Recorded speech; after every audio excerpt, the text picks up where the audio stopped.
Hey everyone, how y'all doing today? Probably not super long video for today. We're going to cover, well, let's revisit this guy first. If you recall, I picked this up on eBay probably a year ago at this point, and it did not seem to work really well. It was supposed to be an NES to Famicom adapter so that I can play NES games on a Famicom, but only half my game collection worked with it. Now, if I finagled some of the cartridges, I can kind of get them to work. So it leads me to believe that something wrong with the soldering, not necessarily contact-wise, but I kind of feel like the connector itself is maybe too high or too low or something like that. Maybe it's just not lined up correctly, I'm not sure. But I never actually got around to doing anything with it. Kind of just forgot about it for a minute, and then I found it laying on a shelf in the basement because I was going to one day work on it. And I said, you know what? I will come to that one day, but I wonder if there are other adapters out there. And that's when I pick this up. This one actually has a whole shell and everything, but the concept is basically the same. 72-pin connector on top, 60-pin edge connector on the bottom, although I just noticed this does not have beveled or chamfered edges, so that's not necessarily a good thing. But we'll see if this works, and if it does, I'll still look at this someday, but at least I have this. The other thing I noticed is that the PCB on here is almost definitely larger just because of the fact that, yeah, definitely. So we'll go ahead and give this a try and see if it works. All right, so sorry it's a little dark, but I want to try to get as good of an image on that.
So yeah, I'm not sure why Super Mario Brothers Duck Hunt is giving me issues when it's in its shell, but not when it's just a blank PCB, the bare PCB. It does seem to have a tighter fit without it, so it's got to be something with the shell design itself, although this is pretty standard. You know, I don't see any broken tabs or anything like that that would cause the PCB to move around too much or not sit right. Slight give, but pretty much all the cartridges have a little bit of give in them, so it's possible, like I said before, that the adapter just has very low tolerance, and even it being off maybe by that much is enough for it to not register. So, but either way, almost every other game I have works. I tested the rest of them off camera, so this adapter seems to work pretty well. I have no idea if this is the actual retro or if this is just a clone or something like that, because there are a ton of these online everywhere.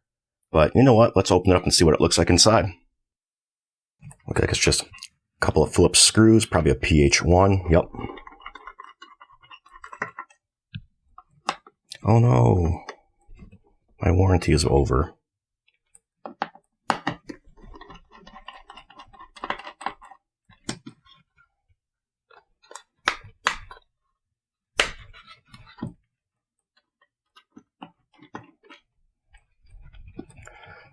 I doubt they're captive screws, but